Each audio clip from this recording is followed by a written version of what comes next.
কুট্টুস ধীরে ধীরে একটু একটু করে এগিয়ে যাচ্ছেন। দুটো কিল এখনো পর্যন্ত টিম রেড হক্স নিজেদের কিল ফিরে যুক্ত করতে পেরেছেন।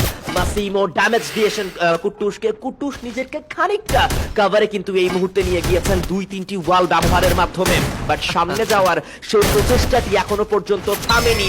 নেজাদ হাতে গ্রেনেড থ্রো করলেন, কানেক্ট হতে পারে গ্রেনেড, বাট কোনো প্রকার কোনো কানেকশন হয়নি। অ্যান্টি লঞ্চার দিয়ে আর্টিক অ্যাভেঞ্জার্স এর বাকি প্লেয়ার গুলোকে এইবার প্রেসার দিয়ে যাচ্ছে।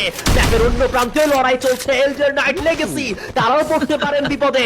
টিম রেড হক্স সোজা পথে না গিয়ে ব্যাকা পথে গিয়েছে।